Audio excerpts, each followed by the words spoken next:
Oh.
If I can have everyone's attention, we'll go ahead and get started.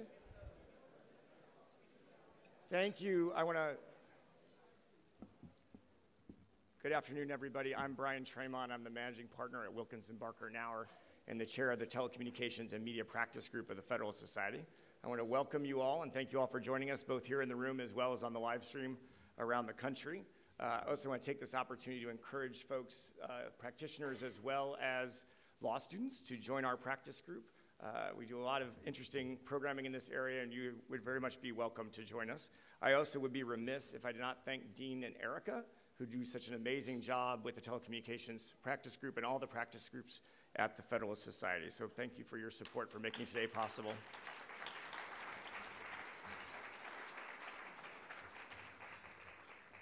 Today it is my honor to kick off our discussion of the current telecommunications landscape by introducing FCC Chairman Ajit Pai. Ajit, the chairman, hails from the great state of Kansas, where he continues to be a diehard Chiefs fan. Prior to joining the FCC, he held a number of posts both in the private sector as well as in the executive, judicial, and legislative branches. Or alternative interpretations, he couldn't hold one job. But depending on how you think about it. He has been a commissioner at the SEC since 2012 and its chair since January of 2017. He's an extraordinary leader and friend, both to the bar, to me personally, and to the Federalist Society. In support of the society, he has participated in both student chapter visits, a number of teleforums, National Press Club events, and this indeed marks his second appearance here at the National Lawyers Convention. So it is a great honor to introduce FCC Chairman Ajit Pai.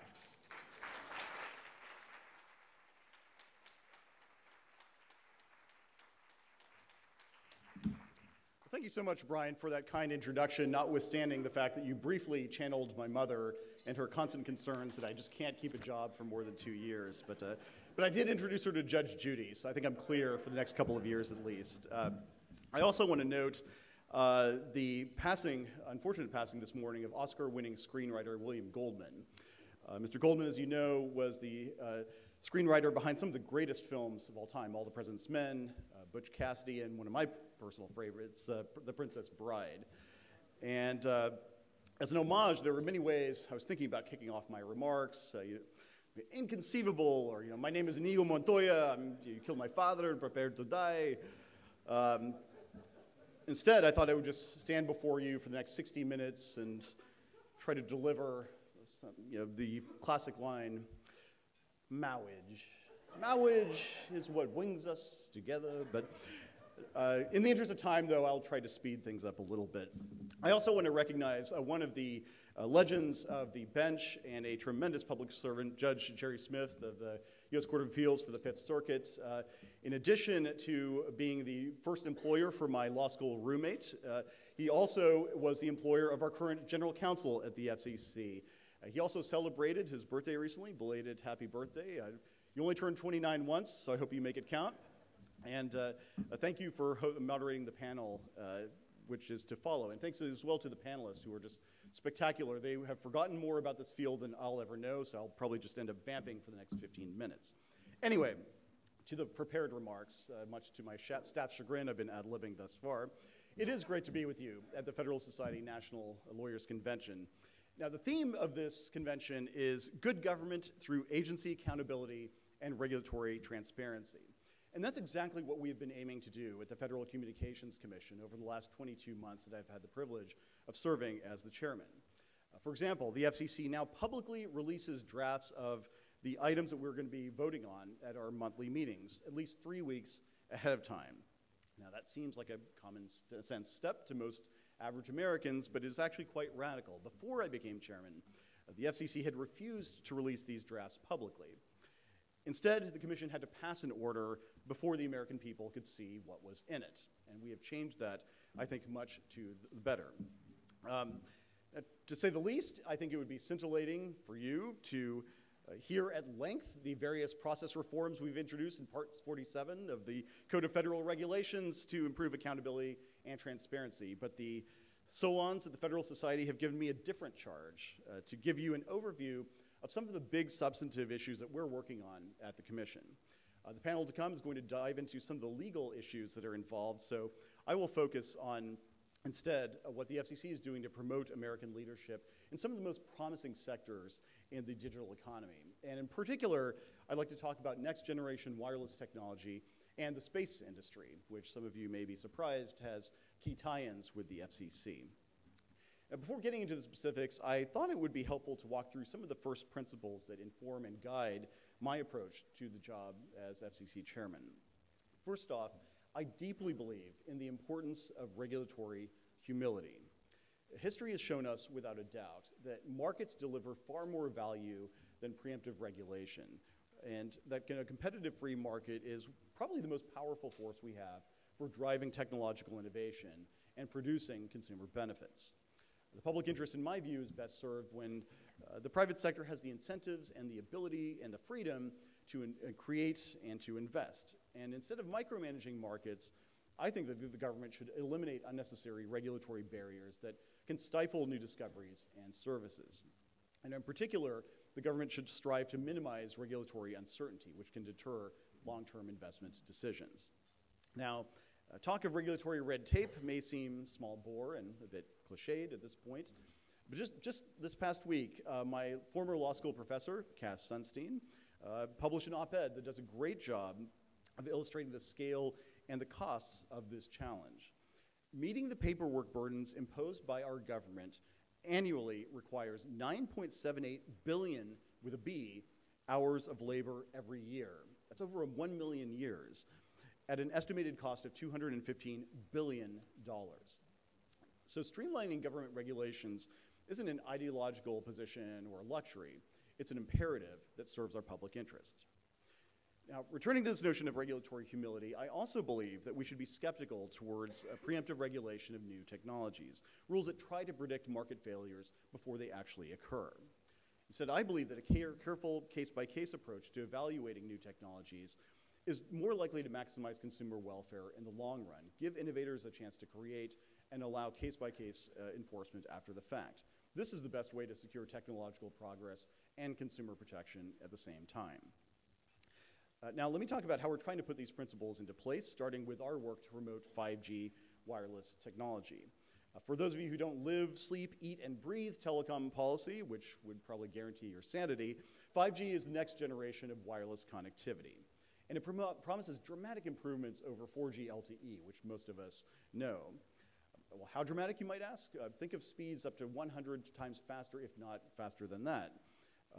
The lag time between a device's request for data and the network's response will be less than 1/10 of what it is today. Wireless networks that today support 1,000 connected devices per square kilometer could instead support 1 million. So basically, a 5G world will effectively remove speed and responsiveness and capacity as meaningful constraints on wireless innovation. And this is going to open the door to many new services and applications that will help grow our economy and improve our standard of living. For instance, think about smart transportation networks that could link connected cars, reducing traffic, preventing accidents, and limiting pollution. Think about ubiquitous wireless sensors that enable healthcare professionals to remotely monitor your health and intervene quicker if they see that your vital signs are heading south. Think about connected devices that empower farms to apply precision agriculture. Or something that's a little bit personal to me, think about apps that alert you to the possibility that drafting a holdout running back in the first round of your fantasy football draft might be a bad idea. And I say that as a very bitter Le'Veon Bell drafter in one of my leagues. Haven't heard the rest of it from my in-laws, but I will over Thanksgiving. Anyway, not that I'm bitter. These and even more applications, some of which we can't even conceive today, are on tap if we get it right with respect to 5G. And these breakthroughs are going to boost our economy on a macro level. One study by Accenture, for instance, pegs 5G's potential at 3 million new jobs, $275 billion in private investment, and $500 billion in new economic growth. And so this is not chump change that we're talking about. Now, to seize the opportunities of next generation wireless technology, the FCC is pursuing what we call our 5G FAST plan, a plan to facilitate America's superiority in 5G technology. And this approach includes 3 key components. Number 1, freeing up spectrum for the commercial marketplace. Number 2, promoting wireless infrastructure. And number 3, modernizing our regulations. And let me briefly walk through each of those areas with a few highlights. The first, of course, being spectrum. The FCC has been extremely aggressive in making more airwaves available for the commercial marketplace. This week, for example, we launched the first of 2 auctions, the first ever in America, of high-band spectrum that was previously thought to be useless, but now can be used for 5G, thanks to advances in technology. And we're on track to auction off 3 more spectrum bands next year. We're also exploring how to repurpose mid-band spectrum for new wireless applications, from rural broadband coverage to the next generation of Wi-Fi. And we're working hard with other federal agencies to make available spectrum that's currently held by the federal government, which has held a majority of lower band airwaves for some time. Now, to put all of these efforts into perspective, we are aiming to free up more spectrum over the next 15 months or so than is currently held by every mobile broadband provider in the United States combined. So this is a massive influx of supply into the spectrum that we currently have available. But the second part of our 5G FAST plan is infrastructure. All the spectrum in the world won't make any difference if we don't have the physical networks, the infrastructure that is necessary to carry 5G traffic. And that's going to be a challenge, to be candid with you. And that's because the 5G networks of the future will look very different from the 4G networks that we know today. Today we see 200-foot cell towers intermittently dotting the landscape. But tomorrow's 5G networks will rely more heavily on smaller infrastructure, things called small cells. Less conspicuous equipment, sometimes no bigger than a backpack, and equipment that's more densely deployed and operating at lower power. And that's because the closer an antenna is to a phone, the less power is required to connect the 2 of them. So we'll need an estimated 800,000 new cell sites by 2025. And for context, we barely have over a quarter of that today. So we'll also need a lot more fiber optic lines to connect all those small cells to the core of these networks. Now, the problem is that the hundreds of thousands of small cells and the many miles of fiber needed for 5G will not be deployed unless we have a regulatory approval process that encourages build-out. And just to give you a sense of the problem, consider this. When I came into office, it took, and still does take, roughly 1 or 2 hours to install a small cell on a utility pole. But it can routinely take 1 or 2 years or more to get the regulatory approval to install that antenna, especially at the state and local level.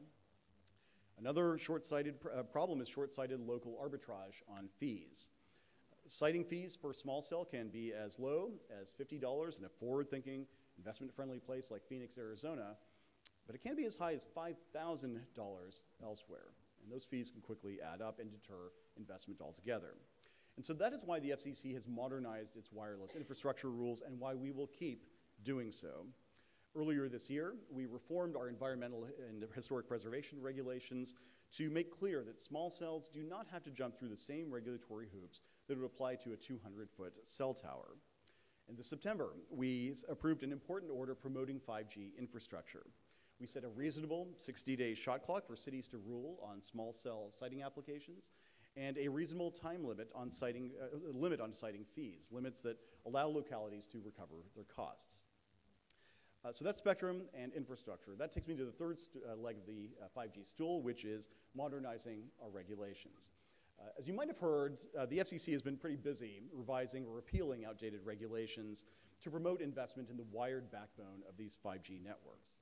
For instance, when I became chairman, we had regulations on the books that made it too hard for carriers to transition from the fading copper networks of yesterday toward the more resilient fiber networks of tomorrow. And so we've updated those rules to help companies focus on fiber deployment. After all, by definition, every dollar that is spent maintaining a fading copper network cannot be spent deploying next-generation fiber. In addition to that, we've also adopted a bold new policy called One Touch Make Ready, essentially which makes it easier for competitive fiber entrants to attach equipment to utility poles and to do so much more quickly. And this is a critical step toward carrying 5G traffic to and from small cells. And we also overturned the previous administration's decision to heavily regulate the internet, including the wireless networks, like a slow-moving utility under rules developed in the 1930s for Ma Bell. And we've...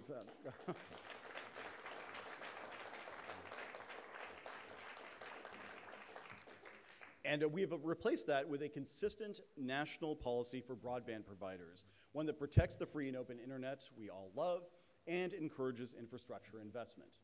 In my view, the internet should be run by engineers and entrepreneurs and technologists, not by politicians and bureaucrats and lawyers, no offense. The lawyers out there who are not clapping, I suspect you're probably on the other side of that.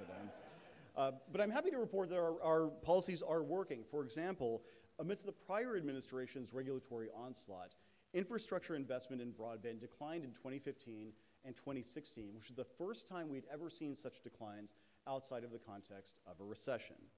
But in 2017, we reversed that trend. Investment increased, and our preliminary signs from 2018 is that trend is increasing. In addition, the internet remains open and free. As I've recently told a number of people who've asked me about how things are going, the internet still works. You can still hate tweet your favorite FCC chairman. Or post your screenshots of your favorite Judge Smith opinion on Instagram. Whatever floats your boat, it all works.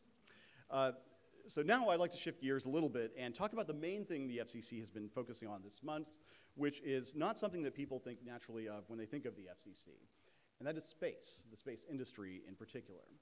Some quick background here. The global space economy generated about $350 billion of revenue in 2017.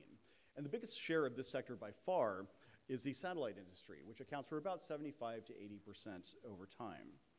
Now, what raises my antenna, see what I did there, is the prediction in separate reports by Morgan Stanley and by Goldman Sachs that this industry will grow to be a $1 trillion sector by 2040. And so this is a really big market opportunity for the United States and for US companies to innovate and to drive the market. And so how exactly does the FCC fit into this? Well, the FCC regulates a variety of aspects of communication services that are provided in outer space, notably the use of spectrum and the way that certain satellites operate and transmit information back to the Earth. And I talk a lot about the need for the FCC to constantly be evaluating and updating our rules to reflect changes in the marketplace. And it occurred to me last year that it had been almost a generation in some cases since the agency had taken a fresh look at some of the regulations surrounding space. And when you add in the fact that the space industry represents a huge growth opportunity, you find a ripe opportunity to update our rules and to promote investment and innovation in the American space industry. We voted just a few days ago on a number of these proposals. Actually, it was just yesterday. I've been aging in dog years, I suppose. And during the Commission's monthly meeting for November, we adopted about 9 or 10 proposals during something that we called Space Month. And the launch of the FCC's space agenda yesterday was a huge success. So you might ask, well, what exactly did we do? Well, if you remember those reports I mentioned earlier about how the space industry could be a $1 trillion sector, those same reports identified satellite-delivered internet access as the biggest growth opportunity. And it makes sense when you think about it. I mean, the big potential breakthrough here is a new technology that involves launching a constellation of hundreds of small satellites into low Earth orbit, so not way out into deep space. And they'll create enough of a mesh network, if you will, of these smaller satellites that internet access could be delivered back to the Earth at a price point and with a speed and with a latency that would be comparable to something you could get from a company operating here on Earth. And that could be a dramatic game changer, especially for the millions of Americans who are on the wrong side of the digital divide in rural areas, in remote areas, and in tribal areas. In summer 2017, the FCC approved the first of these new constellations of non-geostationary satellite orbit companies, or NGSOs, as they're called. Some of them are from some companies you might know, like SpaceX and OneWeb. Yesterday, the FCC approved 4 separate petitions from companies seeking to initiate or to expand services that rely on these low Earth satellite constellation systems. And our hope is that this will transform the internet access situation for underserved or unserved rural areas, which could soon enjoy new options for high-speed broadband service, something that they are yearning for. Also, one satellite-based technology that's already proven to be a game changer is the Global Positioning System, or GPS. Now, what some may not know is GPS is actually a US-based system. There's also a similar European system called Galileo. And I won't sing the Queen song lyric just to spare you my pipes, but just trust me, it's a system that actually works. But for many years, we haven't allowed what are called non-federal devices, essentially your smartphone and mine, to receive signals from that Galileo system. Well, yesterday we voted to change that. The FCC voted to allow these devices to receive signals and send them to Galileo. And as a result, GPS should become more precise, more reliable, and more resilient for millions of US consumers and businesses. And hopefully this will also enable brand new applications for things like precision agriculture. Another issue we looked at yesterday is the issue of space debris. Most of you probably saw the movie Gravity, Sandra Bullock, George Clooney. You remember this from a few years ago? Well, as you recall, the incident that doomed them when they were on their space flight was getting hit by debris from a dormant satellite. Now, this issue isn't just something that Hollywood imagined. It is quite real. Even something as small as a centimeter of space debris can cause catastrophic damage to a satellite or to a spacecraft. And as I just said, the Commission has authorized the launch of many satellites into space. So to mitigate the risks of catastrophic accidents, the FCC yesterday voted to launch the first review and update of our orbital debris rule since 2004. Along with some regulatory streamlining, rounding out our Space Month agenda yesterday was an update of our rules for what are called Earth Stations in Motion, or eSIMs. We just love the acronyms. I don't know why we do that. But anyway, eSIMs involve essentially people who are on the go. It could be in a plane, a train, or an automobile. No John Candy references, I promise, but it is a great movie. But anyway, people in these eSIMs often want a connectivity. So yesterday we advanced a proposal to make it a lot easier to deliver high-speed access in these mobile entities. And that could be a dramatic change, especially if you anticipate the era of connected cars and the like, when people are always on the go and aren't actually driving the cars. They could have a lot more free time that they could use to do work, to play, to do whatever it is they like to do. So I'd like to close, if I might, by coming back to The Princess Bride. One of my favorite lines in that movie is when Buttercup tells Wesley, "We'll never survive." And to that, Wesley replies, as you might remember, "Nonsense. You're only saying that because no one has." One of the things I love about the tech sector, whether it's space or terrestrial innovation, is that this is the default attitude of Americans writ large and of tech innovators in particular. You often give them a whole bunch of reasons why things can't be done, and they just say nonsense, and they do it anyway. And from my perspective, at least, that is what the FCC is charged with doing, creating a regulatory framework that allows all of the innovators out there to channel Wesley and to tell the naysayers nonsense. We are determined to innovate, we're determined to invest, we're determined to promote American leadership in all these next generation technologies. And so from our perspective, at least, so long as I have the privilege of serving as the chairman of the agency over the next couple of years, we need to modernize our rules to make this kind of attitude easier to execute, to make business plans real, and to make the consumer benefits that they promise a reality as well. Thank you so much for your attention. Thank you for the work the Federalist Society is doing to highlight these issues. I look forward to working with all of you in the years to come to secure the benefits of the digital revolution for millions of Americans. Thanks.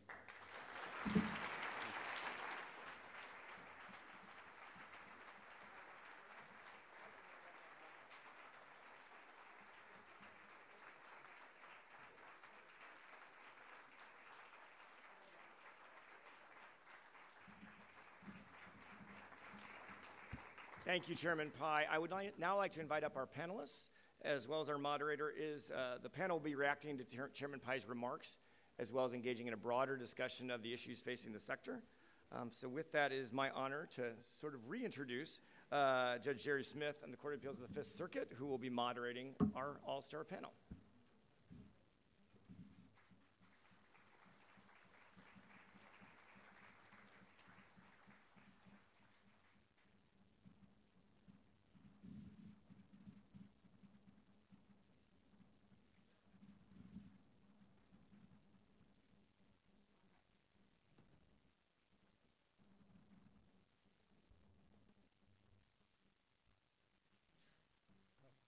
Thanks to Chairman Pai. What a treat this is for a panel discussion to be led by a keynote from someone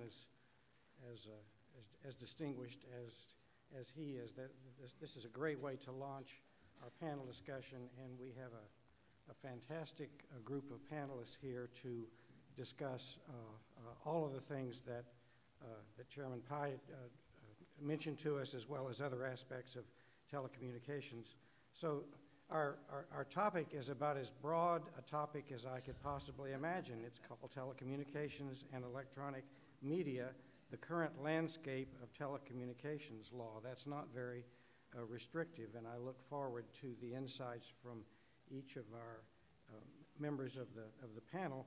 I will introduce our four panelists now, and then turn it over to them for introductory remarks. We will begin with Jamie Suskin, who is the Chief of Staff to FCC Commissioner Brendan Carr. She was formerly Chief Counsel to Senator Deb Fischer. Before that, she was detailed from the FCC to be counsel to the Senate Commerce Committee, Subcommittee on Communications. She has her undergraduate degree from the University of Michigan and her law degree from the Antonin Scalia Law School. Next, we'll... They're already clapping. That's good. You're doing great. We will then hear from Kathleen Ham, who is Senior Vice President for Government Affairs at T-Mobile. She regularly interacts with Congress and the FCC on regulatory and policy issues. She previously served 14 years at the Commission, including Deputy Chief of the Wireless Telecommunications Bureau, and she's been named 4 times as one of the most influential women in wireless. Her undergraduate degree, how about that? She has her undergraduate degree from the University of Colorado and is a graduate of the Catholic University School of Law. Next is Dane Snowden, who's the Chief Operating Officer of NCTA, the Internet and Television Association. He was previously with the Wireless Association as Vice President of External and State Affairs. From 2001 to 2005, he was Chief of the Federal Communication Commission's Consumer and Government Affairs Bureau. Before that, he served in leadership roles in numerous charitable and civic organizations, including the United Negro College Fund. He's a graduate of William and Mary College. I should say the College of William and Mary. I'm sorry. Yeah.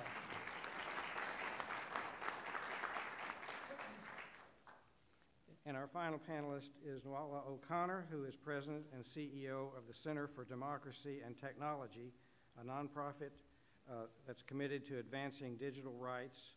She's had extensive private and public sector legal work, including technology, and she was Associate General Counsel of Amazon. She's worked in various public agencies, including the Commerce Department and Homeland Security. She has her BA from Princeton and her JD from Georgetown Law School. Welcome to all of the panelists.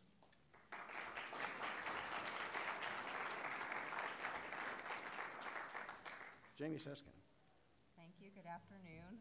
Thank you to the Federalist Society for inviting me to participate on today's panel with such other distinguished members and moderator. You just had the chance to hear from Chairman Pai about steps that the FCC has taken under his leadership to encourage innovation and investment in the tech and telecom space. I'd first like to commend the chairman on the many accomplishments achieved during his tenure. I will not repeat them here since you just heard them from him, but it's an agenda to be proud of, and I've enjoyed my time back at the agency under his chairmanship. As many of you know, Chairman Pai asked my boss, Commissioner Brendan Carr, to lead the agency's efforts on wireless infrastructure in particular, so I'm going to chat a bit more about what you heard Chairman Pai say on that front. The goal that we have had is to make sure that our regulatory structures going forward are ready for 5G and for the new influx of small cells, which we've termed 5G ready. The US is on the cusp of a major upgrade in wireless technology to 5G. The Wall Street Journal has called it transformative from a technological and economic perspective, and it's true. Winning the global race to 5G, seeing this new platform deployed in the US first, is about economic leadership for the next decade. The US won the race to 4G. No country had faster 4G deployment and more intense investment than the US. Winning this race added $100 billion to our GDP. It led to $125 billion in revenue for US companies that could have gone abroad. It grew wireless jobs in the US by 84%. And our world-leading 4G networks now support today's $950 billion app economy. That history should remind policymakers at all levels of government exactly what is at stake. 5G is about our leadership for the next decade. But we're not the only country that wants to be first to 5G, as I'm sure many of you know. One of our biggest competitors is China. They're moving aggressively to deploy the infrastructure needed for 5G. Since 2015, China's deployed 350,000 cell sites. We've built fewer than 30,000 in the US. Right now, China's deploying 460 cell sites a day. That's 12 times our pace. Commissioner Carr believes we need a concrete plan to close the gap with China and win this race to 5G. He, along with his colleagues at the Commission, take this challenge very seriously. That means the FCC is working to get the government out of the way so the private sector can deploy the hundreds of thousands of small cells needed for 5G deployment in the US. In March, as the chairman mentioned, we updated federal, historic, and environmental reviews to reflect new coming 5G technology. While the old rules were written for 200-foot towers, the majority of wireless infrastructure being built nowadays is made up of small cells, often the size of a backpack. These outdated reviews were not providing any real benefit to Americans, and they had real costs in both dollar figures and in the race to 5G. A couple of particularly egregious examples. At last year's Super Bowl, one wireless provider spent nearly $180,000 in historic preservation review fees to put small cells on the stadium and on poles in the parking lot of the stadium, even though the construction of the stadium itself involved no federal historic review. Another provider paid $12,000 just for a review of a small cell placed between a sidewalk and a highway in Ohio.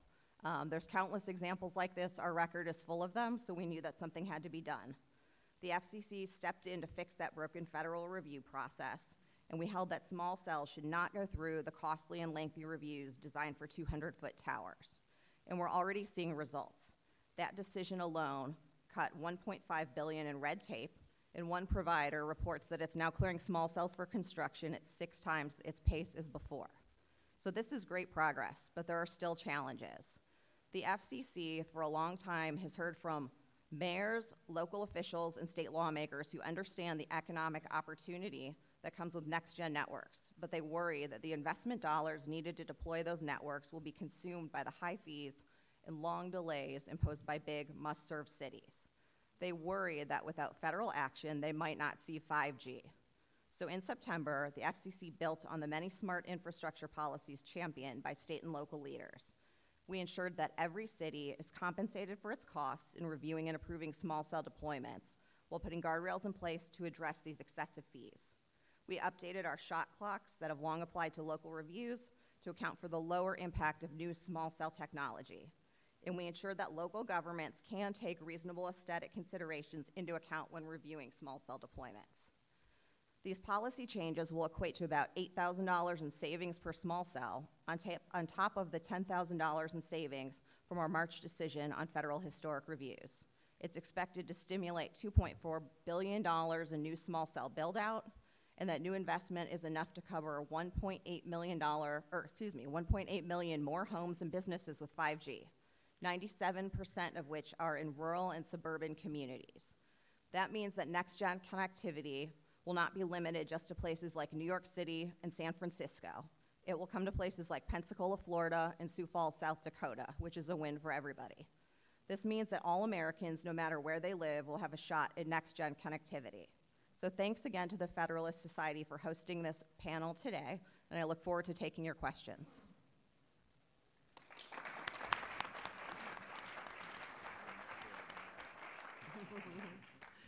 Hello, good afternoon. I'm Kathleen Ham. I head up government affairs for T-Mobile here in DC. So you can imagine I'm pretty busy right now. But when Brian asked me and others asked me to speak before the Federalist Society, I thought, this is cool, you know. He throws great wine tastings. But this is my first time at your event, and wow, there's a lot of you. So be kind. I'm going to keep my remarks short because I think we'll probably get into it. But I want to thank Jamie, and I want to thank her boss, Commissioner Carr. They've done just fantastic work, as has the chairman and the FCC as a whole, just recently on infrastructure reform. 5G is coming, and when people think about 5G, just so you know, that means it's the 5th time we've built out or built over our networks, okay? That's what 5G is about. Very expensive prospect, and it is going to require a lot more siting, a lot more small cells as opposed to those big towers, and there's a cost to that, and we also have to have the spectrum to go along with it. And it's taken just great leadership at the FCC, I think, in moving on some of these things, looking to the future, and making sure, you know, we have the correct deregulation in place as well as the spectrum assets in place for that future. Because the U.S. is competing globally on this issue. There's no question about it. And countries like China don't have to worry about localities and ordinances. They just do it, right? And the same thing with spectrum, making that available. So, I mean, I love our democracy. I love everything about it. But sometimes things are slower, you know, and the world is competing very fast on 5G. So from T-Mobile's perspective, we're very excited about 5G. We're looking to roll it out, and we're also hoping to merge with Sprint. We have that pending before the FCC right now, the Department of Justice, and a number of other government agencies at the state level. That combination, the benefit that comes to us with that combination is, and what you really do need for successful 5G deployment, and I'm sure we'll talk about this, is a multi-band approach. So what T-Mobile's doing right now is rolling out in what we call the 600 megahertz band, which was returned TV channels. You might have heard about the auction that occurred there. We had tremendous results in that auction, and the benefit of 600 is it enables you to build out, you think about your TV set and being able to penetrate deep into buildings. That's what low band spectrum can enable. It also enables you to go further with the spectrum with fewer cell sites. So it's great for rural coverage. And so T-Mobile now is moving into markets that we've never served before. We just built out Montana, you know. T-Mobile was never in Montana, okay? So that spectrum was really important to us from a competitive standpoint. Sprint has a lot of mid-band spectrum. That spectrum is also very valuable. And then there is high-band spectrum, what we call millimeter wave spectrum. And all of these spectrum bands have different characteristics. And really for 5G to get a very fulsome, broad, high-capacity capability, because of all the cool things the chairman said that you're going to be able to do with this, you need those assets. And so that's a big part of why we want to merge with Sprint because we're bringing together low-band spectrum, which we have, they don't have, with that mid-band spectrum that helps us kind of build that broad, deep capacity. The other thing I would say is it's going to enable us to do new things, to break into new areas. There's some really, I've been asked to talk a little bit about convergence, and Dane may talk about this too, but you know, cable and wireless are bucking up against each other more and more these days, whether it's for spectrum, whether it's for backhaul, and Comcast actually added more postpaid customers than AT&T and Verizon combined last year, okay? So they're breaking into wireless in a big way, and they have, you know, they have the capability to do it. They have existing customers, they have spectrum, yeah, and a great network, yeah. So the two worlds are converging, and it will be really interesting. You know, things are moving very fast on the technology side. It's very exciting, and you know, T-Mobile's trying to get itself in a good position to be able to compete. You know, a lot of people think our merger is about going from 4 to 3.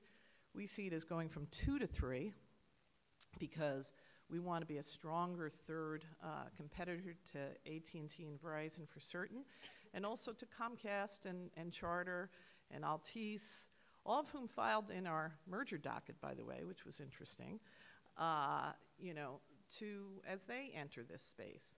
So there is convergence going on. There is, the world is changing. It's all very exciting.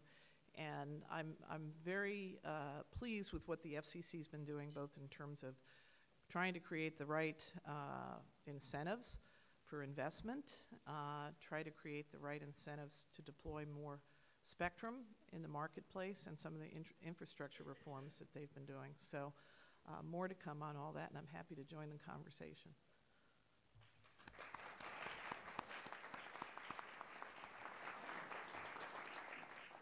Well, good afternoon, everyone, and thank you for having me here. I am I think the non-lawyer on the panel and probably in the room.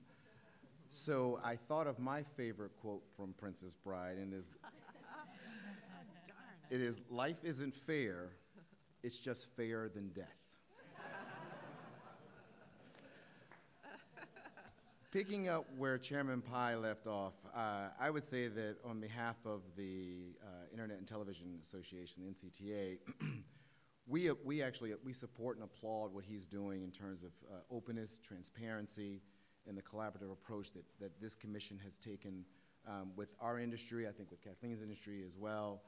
It's great to have that spirit of let's come together and let's have a dialogue to figure out how we move these issues forward. The Pai Commission has done a great job on media modernization, and this is something that definitely needs to happen. I think it's a clear recognition that over the past 20 years, the media landscape has changed, but the rules and regulations have not. And I think what's going on right now at the Commission is the right approach, looking at where we're going as we go forward. I'll be very brief today because I know we want to get to your questions, but I must talk about the 5G. Everyone seems to be wanting to talk about that today.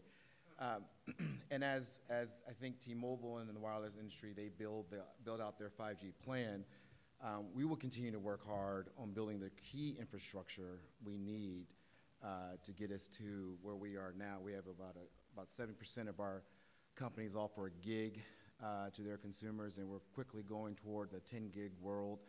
Our infrastructure will be needed for what they want to do in the 5G world, and so there is there's competition growing, there's collaboration going, you need us, we need you, we all work together, and that's the way it should go. But I think as we think through the 5G plan, I want to remind everyone there's a plan on the wireline side that needs to make sure we have the regulatory barriers taken down, making sure local franchise authorities aren't getting in the way of the development of what we need to do to ensure that we're providing the services from 1G to 5G to 1G to 10G for our consumers. And with that, I look forward to answering your questions when we get to that point. Thank you.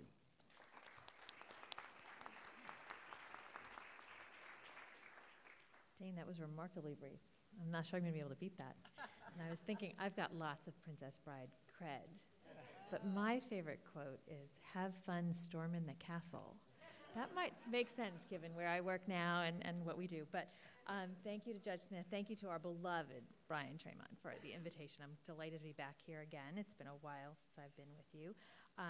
We at the Center for Democracy and Technology are working on a number of relevant issues, including privacy and free expression and anti-surveillance and the open and innovative and free internet that the chairman talked about. And we are very much in sync with many of the voices represented on this panel. And so I thought I'd talk a little bit about our current framework and thinking around individual privacy, but it's very much deeply informed by my time in the Bush administration as the first statutory chief privacy officer at the Department of Homeland Security and the Department of Commerce and the head of delegation to the International Privacy Commissioners Conference, a body that was not that significant perhaps in the 1990s and the 2000s when we were going, but has taken on a new life in the post-Cambridge Analytica era.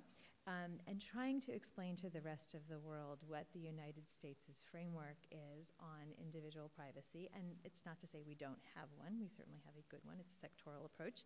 But it took me one time 55 minutes and almost got me booed off the stage and in Sydney, Australia, for trying to explain in great depth our terrific enforcement mechanisms. But it really does speak to this new convergence that we're all talking about. The consumer no longer understands whether they're addressing or working with a telecom company or an internet company, or whether they're covered by the laws of Delaware or of California. They just want to get online and get their stuff done. And as the internet becomes more and more embedded in the walls of our house and in the dashboards of our cars and in our children's schools, the time, I think, has long passed for a more notice, more transparency, more little pieces of paper in your bank statements. I've written more of those in my career as a junior lawyer.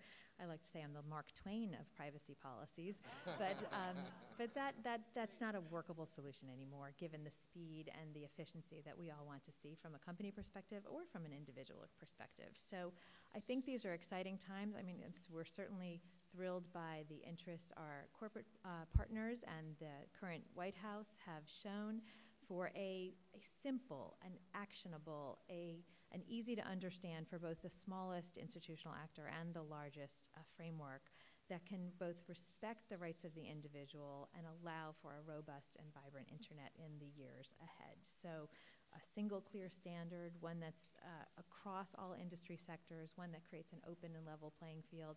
These are all the questions we are trying to answer.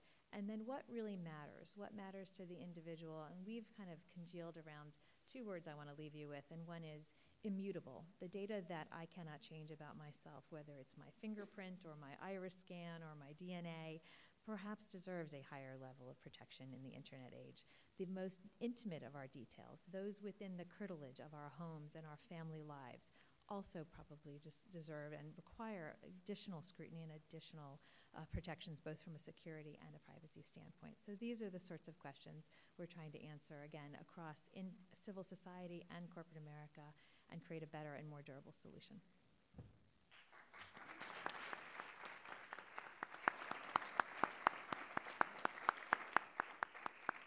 So thanks for all these opening remarks. The only thing that's disappointing is that our panelists didn't disagree enough with each other. Usually we have these opening remarks and the panelists are going at each other's throats and they want to do a response, and we certainly want to let any of you comment on what the others have said or anything else that you'd like to add as we go along. We're going to have plenty of time for questions from all of you. Let me just throw out one for the reaction from any of you. There's been mention here of state and local impediments in terms of fees and regulations that may arguably be hindering some of the development for 5G or in other areas. And a lot of the discussion at this convention this year has been over the question of federal authority versus state. I even heard Professor Richard Epstein yesterday criticize the interstate highway system. So I guess we're going back to first principles about what should be done at the state and local level as opposed to federal. So my question for any of you that would like to comment, and I hope some of you will, is in an ideal world, should there be more or less federal preemption in the telecommunications field? Yeah, you go. You take that one. I think you have to start and look at how consumers use products as well. Speaking specifically about some of the impediments from the cable side, we recently filed in the further notice in Section 621, we pay $3 billion in state and local fees. And some of the local franchise authorities are trying to add on additional fees for things we've already paid for. And that just doesn't make any sense. And that just, all it does is add more cost to doing business, which doesn't add up. But when you think of preemption, you look at privacy, you can't have privacy rules in one state that are different in another state because that doesn't make sense. It doesn't make sense for the consumer. Net neutrality is another example of that. Which is talking about regulatory uncertainty. You cannot have a system where you have 49 or 50 or even 4 different rules in place because it hurts the consumer in the long run. Yeah, I would agree with that. I think there's nothing more inherently interstate than the internet, right? And so what we're facing as carriers now is not only state by state regulation, but locality by locality. New York City has a net neutrality rule. So it's not great for business and it's not great for consumers. It creates a lot of uncertainty, a lot of costs and burdens. So, I think preemption has its place, and I know it tends to be controversial, but I think in the area of the internet and some of the uses that Dane is talking about, I think preemption should be something that should be under consideration. Anyone else on preemption? I mean, it's tricky, right? So when I worked on the Hill, I think that probably our caucus members were sort of split, and it would come up in different areas. I know data breach was a big issue where people would sort of say, do we want 50 different state laws or do we want one national standard? And to this day, that's sort of not settled at this point. I think there's ways to do preemption, but there's ways to also respect state and local decisions in a way. And so, for example, the FCC's September decision, which, yes, was a preemption decision based on what the statute, prohibits states and localities from doing, also tried to respect I believe it's 20, and Kathleen can keep me honest, I believe it's 20 states around the country that had already passed small cell legislation, that was reasonable and that wasn't effectively a tax on 5G infrastructure. So I think we have to be mindful of what state governments are doing and how they represent their constituents, because that's also important. But we also have to be mindful about what federal laws like the Communications Act direct us to do and what they say that states and localities are prohibited from doing. I think it's worth noting that preemption's not a black and white issue, right? That there are spectrums available, sorry to use the word spectrum in this room, that would still allow enforcement at the state level, but would provide the regulatory certainty and the international certainty. I mean, we're looking at threats from the Chinese model of the internet. So I think we need to figure out a US model that works and is sustainable. So another question that's more a technical or science question than a legal or structural one is, and I'm an absolute novice and don't understand any of this technology, but the world in this area is moving so fast. I'm just wondering, is it possible to start working on 5G and that's immediately lapped by some other technology that we don't really know about? I guess my question, to be more specific about it, is if we went back 3 years or 5 years or 10 years, how predictable would it have been what has happened in telecommunications? Are there ways of predicting this and anticipating it, not only for the industry but for agencies such as the FCC? Yeah, that's a really good question. It's funny, I was at a dinner last night that we hosted with the Economic Club, and one of the women, I had my chief technology officer there, And she asked him, does T-Mobile have a futurist that works for you? And he was sort of taken aback, and he said, no, not really. No, we don't have a futurist. But it's, looking into the future can be very tough, and I'm convinced that we're going to start talking about 6G before we've even built out 5G. That's the way it seems to be going. But, looking back, for example, on 4G, the U.S. led in 4G deployment. And what did that lead to? It led to Uber. You wouldn't have Uber but for LTE networks. The whole app community and everything that brought to the economy came from those bedrock LTE networks, particularly as usage is going up. And one thing I think we do look to is that there are things that are going to come on the horizon that we wouldn't have anticipated, but we know that usage is going up. Video is exploding on our networks, for example, more and more video. We're going to have more connected devices, and you're going to have driverless cars. You're going to have all these things, and they're going to need a network, the backbone of a network to actually make it run. And so it's difficult to predict these things, but you do want to make sure that we have, as a country, I think, the assets out there. It takes a long time to make spectrum come available to market, for example. It's really a 10-year window, because the problem is in the U.S., there is no available spectrum, really. It's all about refarming the existing spectrum. And, right now, for example, with the 600 megahertz spectrum that we bought that in an auction. Broadcasters are on that spectrum now.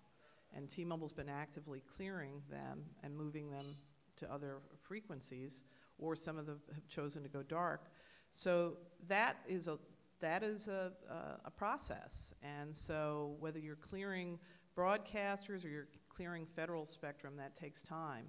And so we need to make sure that we have those spectrum assets available to us, because we do know usage is going to go up, and we need to plan for it accordingly. Just to add a little bit, the one thing that is not, you don't look at is the regulations that are out there. The regulations don't keep up at all with where technology is going. They can't. We rebuild our networks almost every year, and take a lot of capital X to do that. And so when we look at what's happening and where society is going, Kathleen mentioned Uber all the way to the increase in video, but also where we see the future in terms of smart cities and what's going to be needed to have smart cities. You're going to need a robust network that's building and rebuilding every single year. And that takes a lot of money, of course, but there is a long-range plan that we have in our industry to make sure that, and I'm sure Kathleen does too, but there's to ensure that we are providing the network that is needed for today and tomorrow. So Dane is obviously totally right. Government, as everyone in this room knows, does not keep pace with technology. It's not designed to do that. Unfortunately, we are behind. So I actually think that the best thing that the FCC under Chairman Pai has been doing is, rolling back regulations. We've been streamlining. We've been cutting the red tape to get the innovators and the investors up front again. We need to just clear the way so all of the creative innovations that Kathleen mentioned, things like Uber, right, can develop without us getting in the way. It's such a terrific question, and something we grapple with at CDT, because we've had lawyers and technologists proximate to each other now for almost 25 years, and I think that's the right question. We are, as humans, really bad at predicting what 25 years is going to look like from now, even more 5 years from now. We're adding to our staff exactly that kind of, sociologists and psychologists and human behaviorists to say, what impact is technology having on our communities, our cities, our institutions, and our lives? But we are tremendously under kind of equipped to predict what the impact is going to be on society of a lot of our new inventions and innovations. And it's almost a meme at this point to say the law has not kept up. It's certainly not kept up with internet growth and the destabilization, frankly, to the democracy. I should also add that, sorry, as a government official, I'm not endorsing Uber. I'm just giving an example of ride sharing. So lots of great developments. It's also Lyft. I like all of them. No, actually, I think they're all great, so have to be careful. So all of them. Yes. So Dane Snowden mentioned smart cities. So I'm going to ask the question that everyone in the room wants to ask, which is, smart cities are fine. When are we going to have smart airplanes? That is to say, is there a problem with conflicting federal agencies in terms of being able to sit on an airplane 30,000 feet in the air and have the same kind of connectivity that we would have in our living room or our office? Where is this going? I think people have a hard time understanding exactly whether this is some kind of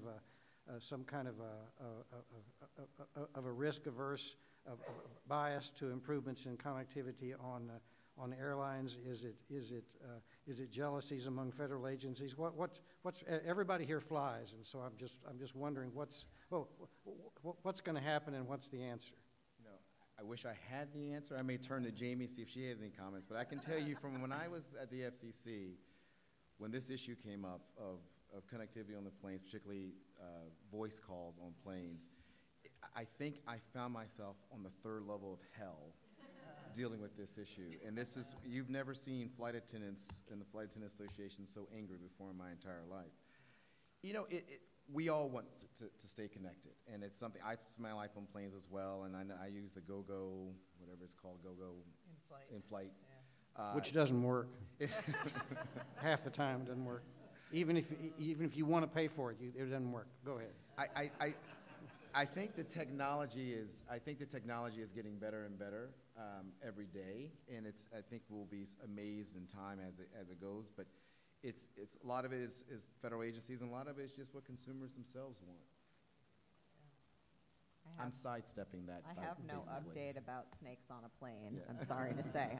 I do laugh because actually I know Commissioner Carr has strong feelings. I hope he's not watching the live stream. I'm not going to share them, but I would urge those of you who get in a room with him to ask him about it, because he might, he might tell you about it. So. All right, we're going to open the floor to questions, and the only rule is that these have to be real questions and not statements. And with that, yes, sir. I'm a consumer class action lawyer. And actually, there is a microphone here, so yeah. I'm a consumer class action lawyer, and virtually all of our clients are having huge problems with the Telephone Consumer Protection Act. The guidance from the FCC is outdated. It's unclear. It doesn't allow companies to come up with policies that allow them to avoid these lawsuits. And now there are all these new technologies coming into play that the rules really don't address, like direct-to-voicemail messages, for example. And I'm just curious, and I suppose this is probably a question for Jamie, is this something that's high on the agenda at the FCC? Can we look forward to some reform? So our office has to defer to Chairman Pai to set the agenda. That's not me sidestepping. It is to say, I hear you. I take many, many, many meetings on this with many associations and many companies, and I have now for many years. We hear you, and obviously with the ACA International decision a few months ago in the DC Circuit, there is some lingering uncertainty. So you know, I believe at some point the commission will have to step in to clarify said uncertainty, but I'm not able, because I don't work for the chairman, to share when that will be and what that will look like. But, you know, we hear you, and I understand, right? Nobody wants robocalls, but there are legitimate business purposes, and there are consumer-friendly ways to receive said calls and texts. I get them myself, so we hear the concerns, and I don't think they're falling on deaf ears. Anyone want to comment on that? All right, other questions? Okay, right over here on the side, yes. Yes.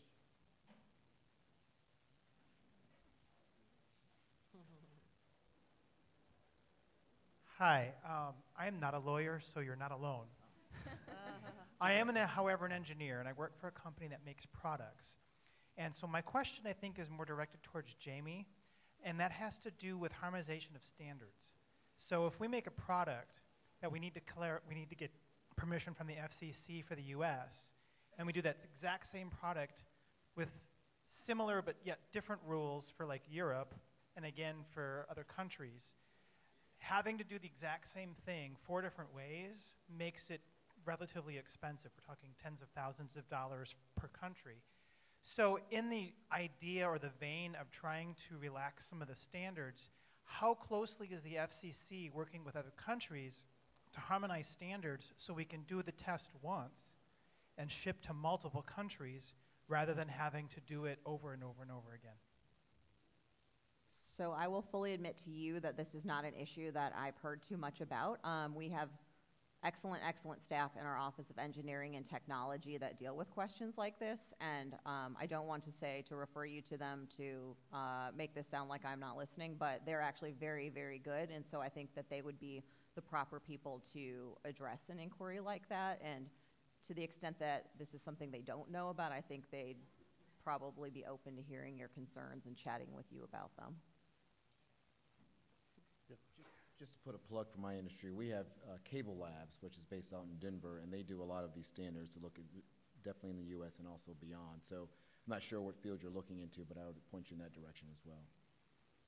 I think the question highlights a very significant issue that folks in all parts of technology are facing, which is perhaps a lack of representation of our country and some of the bodies that are making these standards. So it's something to watch out for. I'll also just comment that 40% of the world still drives on the left side and 60% on the right side.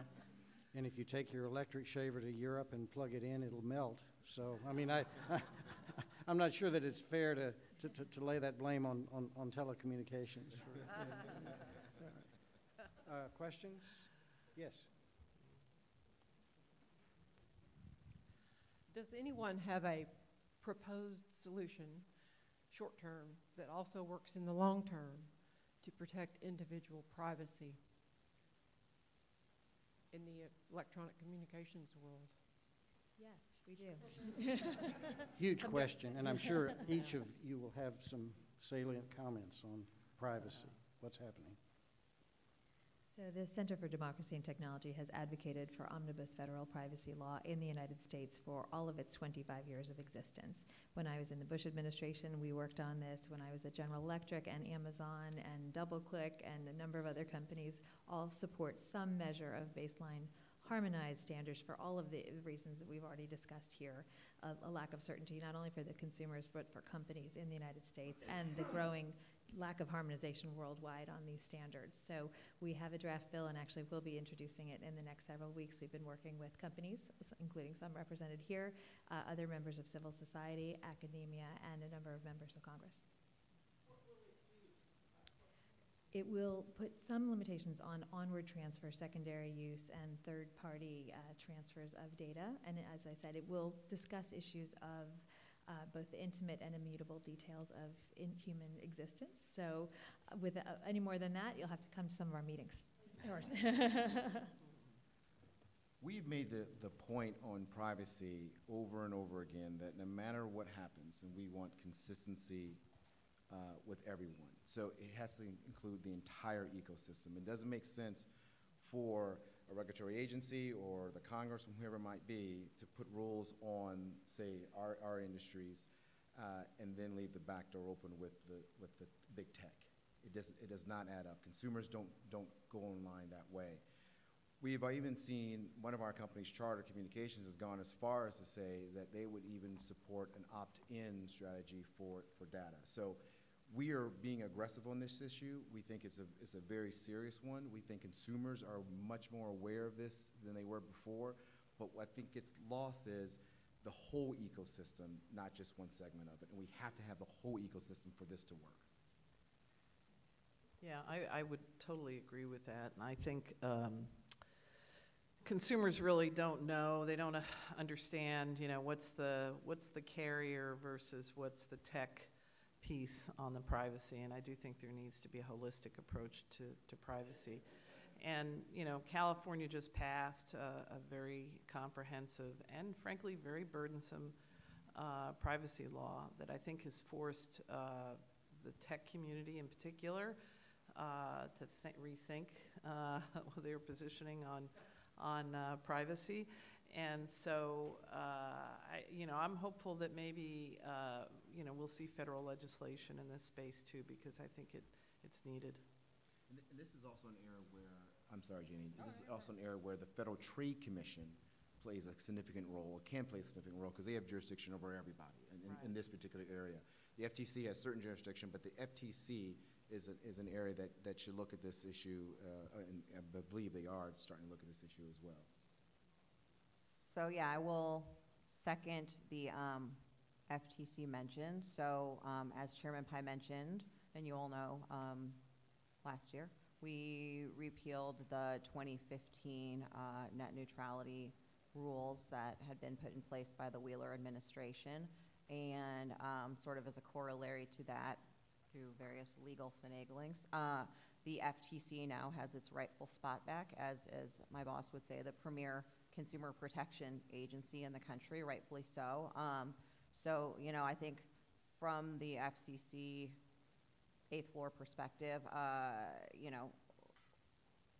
people are very interested in this topic, but we believe the FTC is the agency best positioned to work with the industry. This is what they've been doing for years. They're the most knowledgeable, and frankly, I think Congress sent us a strong message a year or two ago, back when we dealt with the broadband privacy CRA legislation, that this was not our space. So clearly it is very important, and I think we're all following it closely, but FTC. Question? Yes. Over here? There's a mic. Hi there.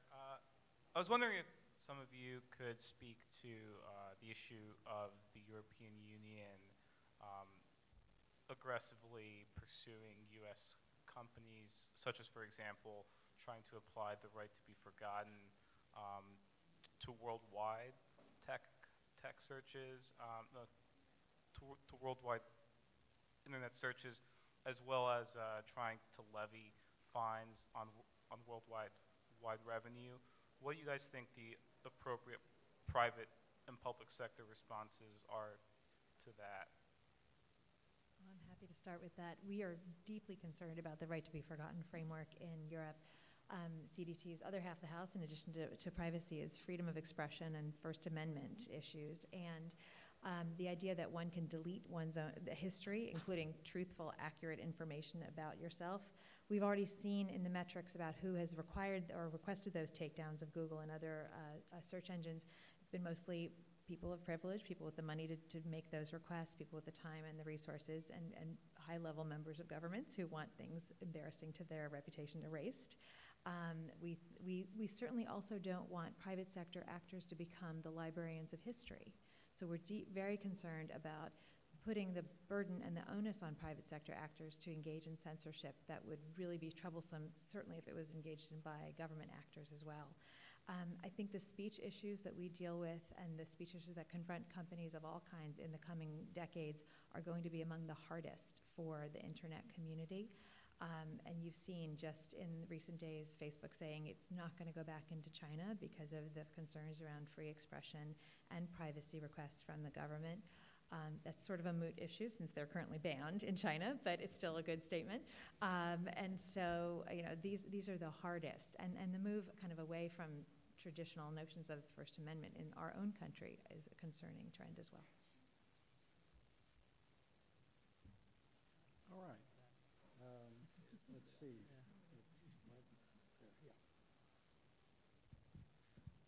To take the question, to move a little from privacy towards security, kind of the other side of the coin, 5G, while incredibly exciting, we've heard a great deal of it, poses very serious real-life consequences to security. Smart cities, connected cars, and kind of more connectivity than we've ever thought of. What can we do to, not to get kind of technical here, but bake security into the spectrum, into that connectivity, SecDevOps in the real world, if you would? Because if we don't, it seems to me that we're going to have very serious consequences in the real world from cyberspace. So, thank you. Anybody? Well, I am not an engineer. I'm a lawyer, okay?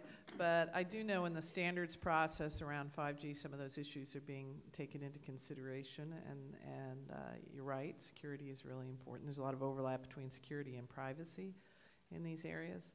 So, my understanding is that 5G is a more secure technology than we have today. And, but those issues are important. One of the areas that we have supported is the focus of legislation that will allow the companies to share this information among themselves. That will help us curtail some of this. It'll help us understand more of this as a collective community. So that is one step, but you're raising there's a larger issue here, but that is one step to get us closer to where you're trying to go. All right, question? Here. Thank you. For both privacy and data security, I was wondering, what is the market failure that requires strong government regulation, central planning? Normally, in any other industry, if a company doesn't cater to my needs, I'll go to another company, it'll go out of business. What's the reason that people seem to think that strong regulation is needed here? I would argue the tipping point really came with the Cambridge Analytica revelations, that data had gone so far afield from the primary purpose of the transaction for which the individual had given their data to the first party, that was so far removed from the intent of the individual and the opacity of the relationship. So, as I said before, I think the notice and choice regime, while helpful in helping companies understand how they're using their own data and what data assets it has, it's become untenable for the individual consumer to read. You would spend literally days, a year, reading privacy policies to truly understand, and then not have adequate choice, really, to do business with enough alternatives in some of the markets we're talking about. But I do see it as a failure to respect and understand the rights of the individual in that transaction and the kind of contract of adhesion that we have with most of the larger companies that we do business with. The other thing I would say in this space, from a company standpoint, I mean, having some certainty, I mean, this is an area where I think at least we may embrace regulation, because otherwise we're dealing with a class action bar and a lot of uncertainty. And if there is some guidance given to business on what they have to do to stay out of trouble, I think businesses would welcome that in this area, given the litigious nature that's out there. I would just add that I think what people are looking for mostly is transparency and understanding what is happening to my data. All right, who's furthest in the back? I'm trying to see. All right. Yes.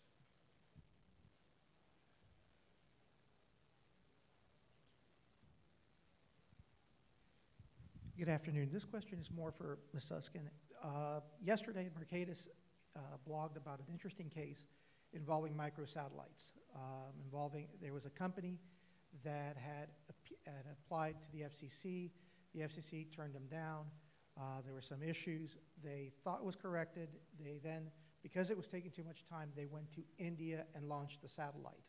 Needless to say, the Indian Space Agency sent a memo to all American companies saying, please talk to the FCC. We don't want this to happen again. Given the fact that Chairman Pai had talked about, the regulations and, improving the regulations, with the issue of satellites in space, you also have to deal with not only with foreign countries, but you also have to deal with export and import control issues. What is the FCC's approach, or what are you envisioning to try to address these issues now that we are talking about microsatellites going into orbit now? Thank you. So I don't want to tell you that this isn't my portfolio, but it's not my portfolio. You want to talk about TCPA, I can talk about TCPA. So I'm unfamiliar with the Mercatus blog, but I will look at it, and I will refer it to my boss, and I'm happy to take your card after and get back to you with an answer to your question. I just hadn't heard of it before, but it sounds like an interesting one worth looking into. Anyone have a comment on that? Okay, yes. T-Mobile's not in space yet. Yet. So this 5G is basically like a much bigger pipe that's going to allow a lot more data to go to our end devices. Have you thought at all about the potential implications for denial of service attacks or worms or viruses that could overload the systems of our devices with these larger pipes? Yeah. Well, it is more lanes, that's for sure. But I think some of those problems exist today, right? Even with smaller lanes. So absolutely, that's an important area. It's an area where we have teams of people who work that, who make sure that the bad guys don't get in. But it's tough. A lot of this is coming from overseas. I think Dane made this point that some good practices shared amongst the carriers and with the government is another area of I think, strength here. If we can ensure that I think there's more cooperation across and learnings from some of this. In the past, there's been more of a, if you encounter that problem, you're going to get punished. And believe me, the carriers don't want these bad people coming in their back door. Believe me, we don't. But it's tough. It's tough. So and this goes back to my point about needing legislation to make sure we can share information. Because the more information we can share, the more we can handle these issues on a more timely basis. In our offices, by the way, if anyone's near 25 Massachusetts, please swing by our offices. We have in our one of our innovation centers this big monitor that shows you all the attacks that are going on. And it's amazing. And you see them concentrated in certain parts of the world, certain governments of the world who are doing these attacks. You know who they are. And it is something that as we build out and move from the 1 gig world that we're in, all trying to move to the 10G world that we're going to, we are concentrated on this issue every single day. But it is something that I'd say that all the companies are involved in, but also the government's involved in as well. But we need to be able to share information with each other.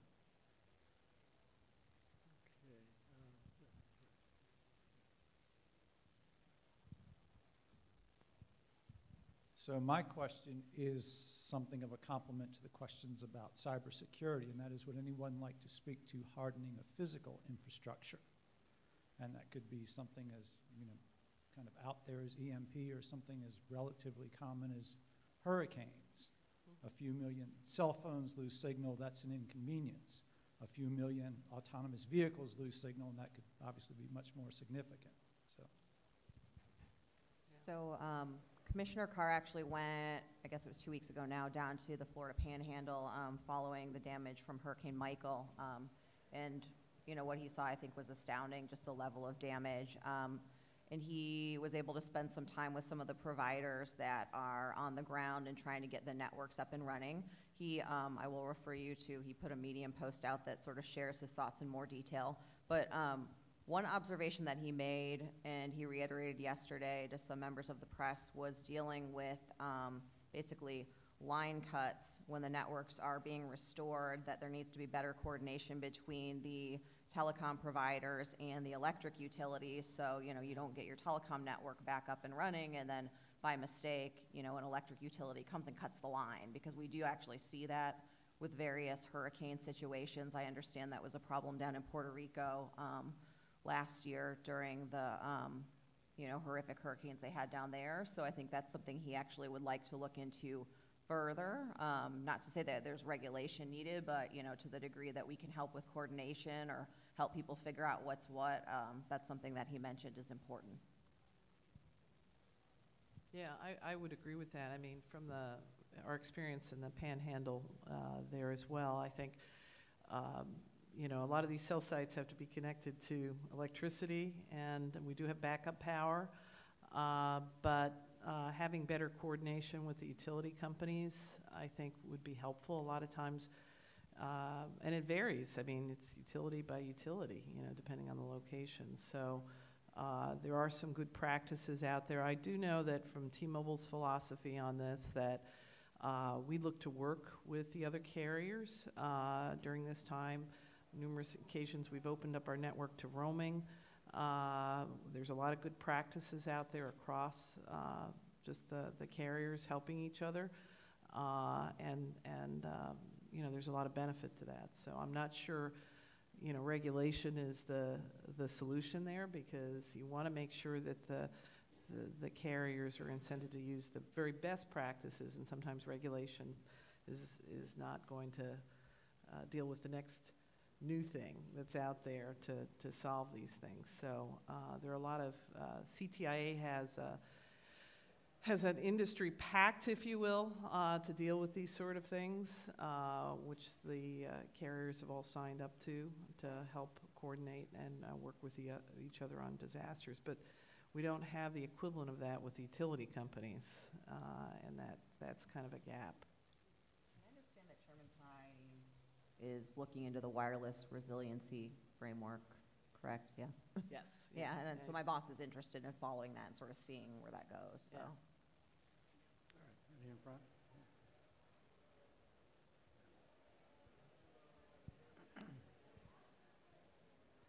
Patricia Pauletta, Harris, Fulcher and Grannis. It's not a question, but just since there were a couple of 5G security questions, it's a public service announcement that there's a trade association called 5G Americas. It's operators and vendors. T-Mobile is one of them, and they've just put out a white paper on 5G security. And even though it is written by engineers, the intent is that it's comprehensible to, the layperson. Probably most of you lawyers. No, lawyers too. I had to read it. I understood it. So you can get that on their website, 5gamericas.org, for those of you who have questions about how 5G will be more secure and some of the technology involved in that.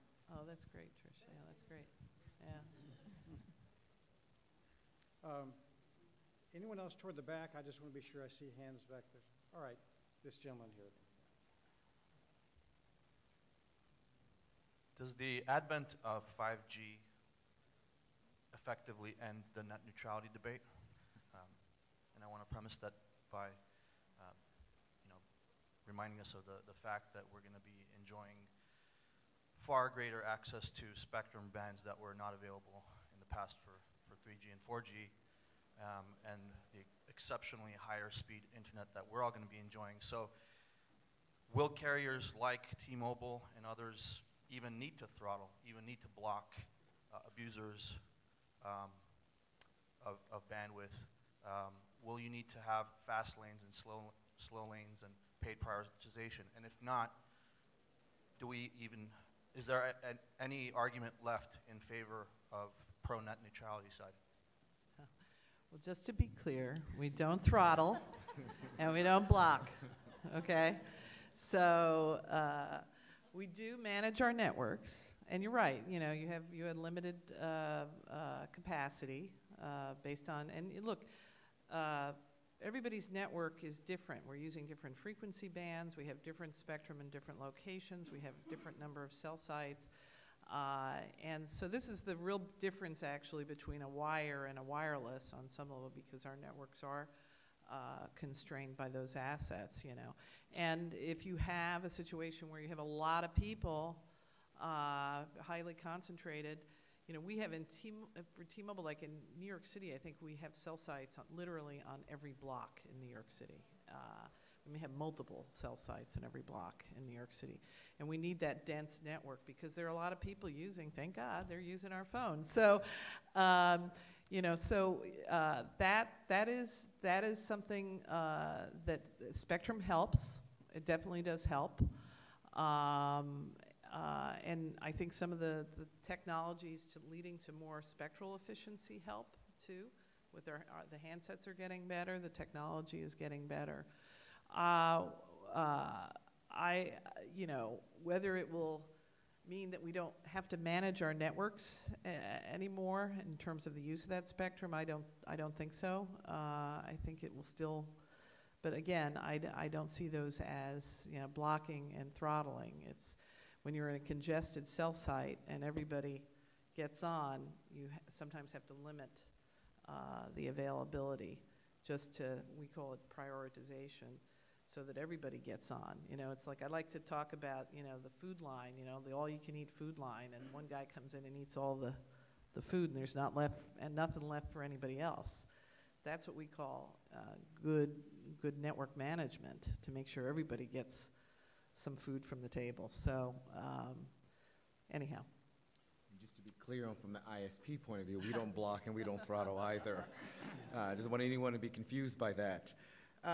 You know, to answer your question, will this solve the net neutrality debate? No. What will solve it is a bipartisan approach looking at the substantive policy issues that we're talking about versus the political side that this is developed into.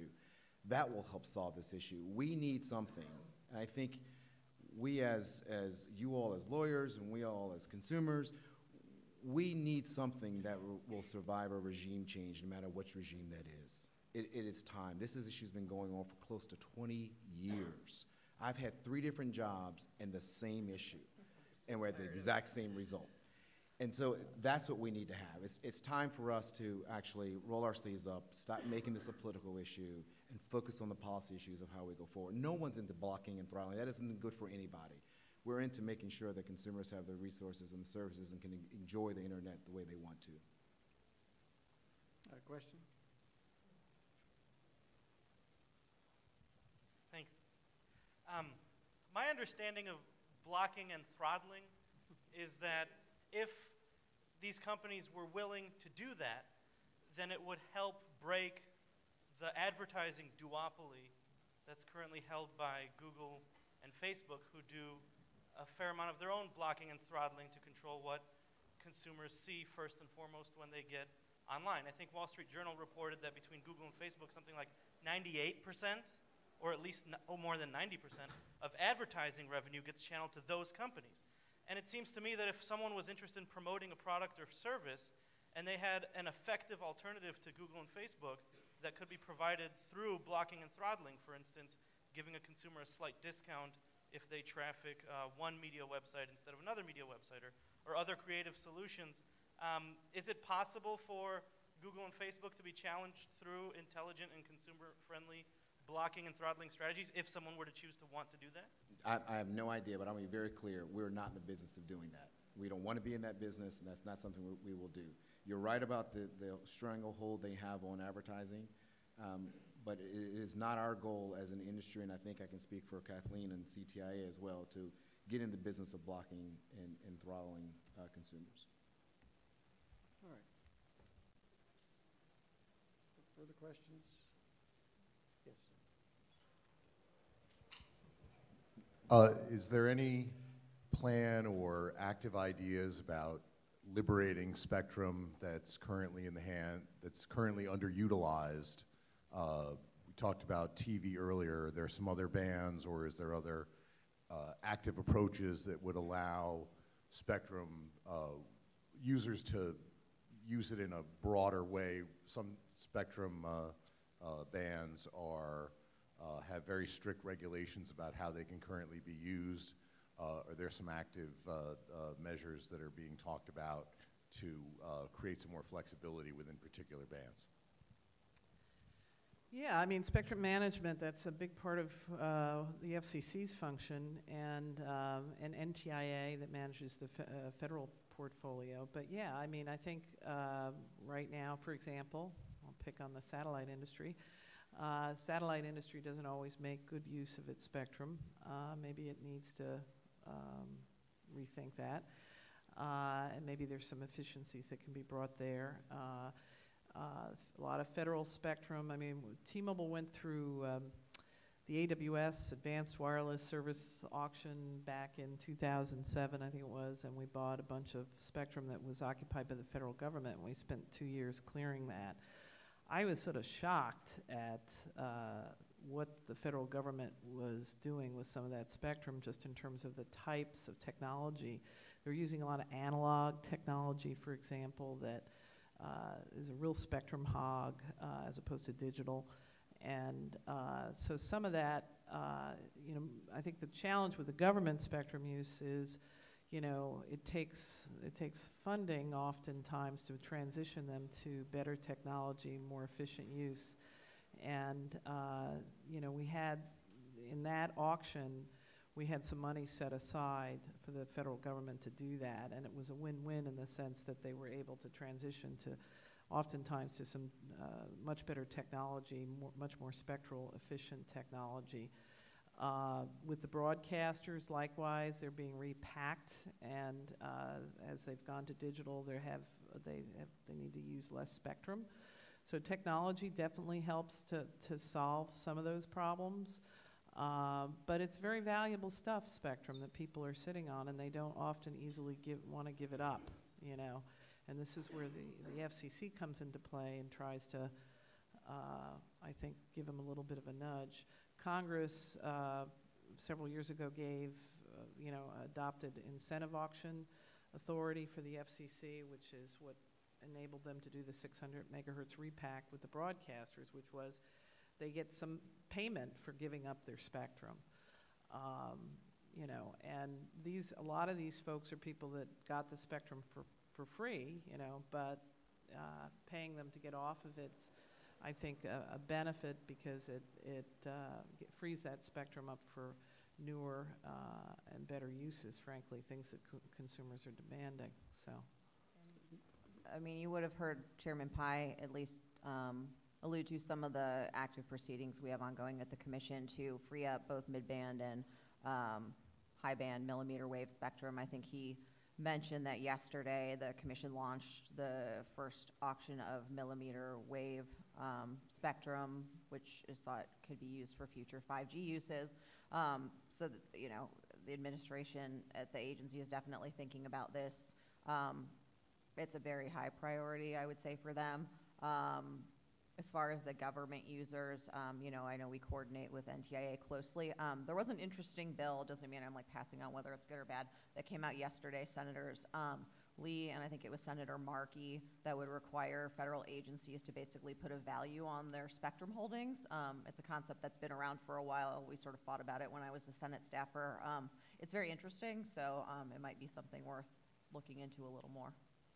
I would also add that, as we've mentioned, we're nearing a crisis in the Wi-Fi unlicensed spectrum bands, and I think it's very simple. More spectrum equals more Wi-Fi, and that's what consumers want. And so we look at the 5.9 band, unlicensed band, which is a key area that we need to make sure that we can grow that and use that for our use in our industry. So this is just an historical relic, but you probably never noticed how many ABC stations are Channel 7. Does anyone know why that is? It's because in the early days of television, there was a big gap on the spectrum between Channel 6 and 7, and it was generally thought that the federal government was going to grab channels 2 through 6 for their own use. So ABC thought it was super smart, and it went out and claimed all the Channel 7s, thinking that would be the lowest channel, and then of course the feds changed their mind and released channels 2 through 6.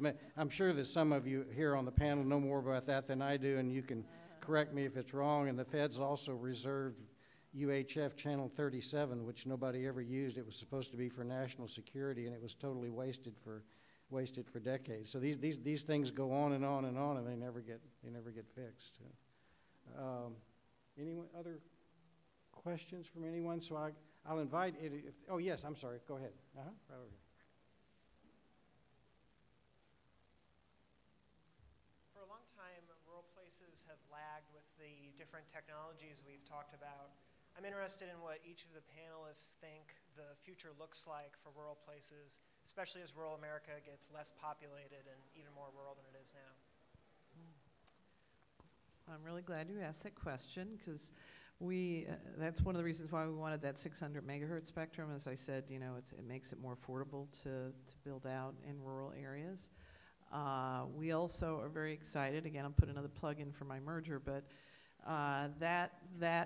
that spectrum, the combination of Sprint and T-Mobile, is going to enable us in a lot of those rural areas with their 2.5 spectrum to have deeper capacity, which may mean we would be an alternative for rural broadband in those areas. So that's something we're very excited about.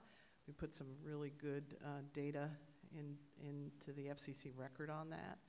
And so, because I agree with you, in a lot of those, in rural America, there's a lack of choice.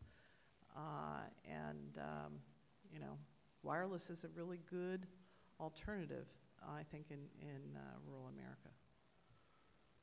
And for us, we are, as I mentioned earlier, looking at redoing our networks and expanding our networks and moving from the 1 gig world that we're in now to hopefully to get to a 10 gig world, 10G world. So I would also say that it's important to think through what's going on right now with all the infrastructure dollars that are being put out there.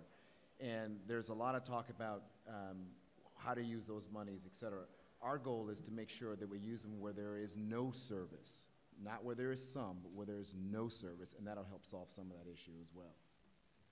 I'm so glad you asked the question because it raises issues of inequality, and particularly as a mom, I look at how much my kids are reliant and how many of their assignments come with a requirement that they get online for a certain website or whatever, as we don't have equality in access and provision of services in a number of parts of this country. We always look at the rest of the world and say we're doing so well, but we've got some real issues of access right here at home.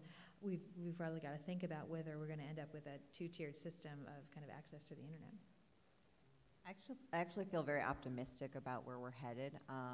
Chairman Pai has said before that the agency's #1 priority right now is closing the digital divide, and I believe that the members of the commission all genuinely believe in achieving that goal. So probably half this room will get upset about the idea of universal service subsidies, so we don't have to fight about it. But you know, I think that's one piece of the puzzle, and it actually has proven to be helpful in unserved areas.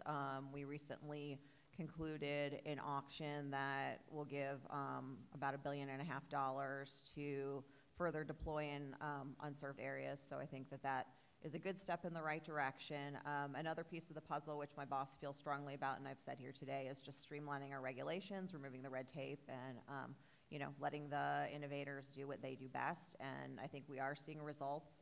As I said in my remarks, right? Like 5G doesn't have to just be in California, it doesn't just have to be in New York City, right? We've seen small cells going up in places like Sioux Falls, in suburbs of Indianapolis. So he feels strongly that that too will help folks in not just urban America. Again, from my standpoint,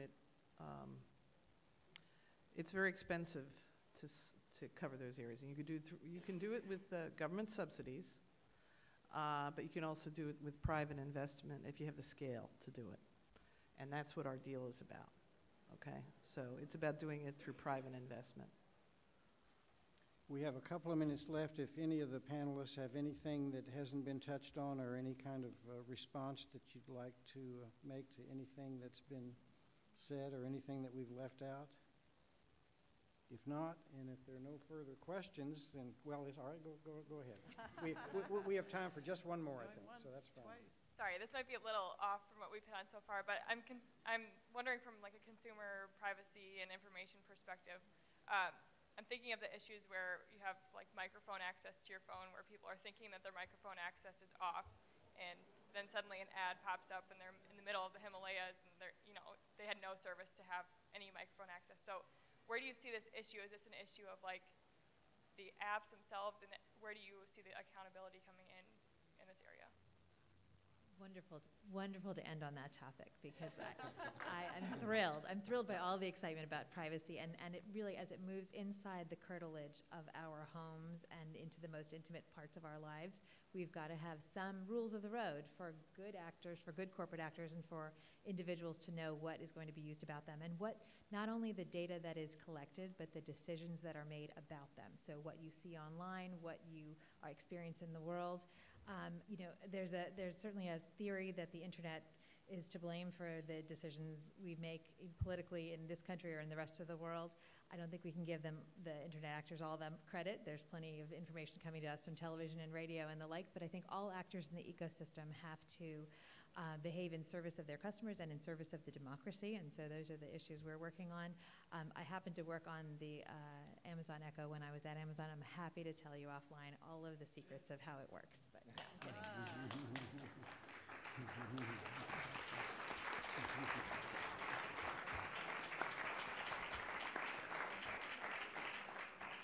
Thanks to the panel and to everyone for your participation and attention.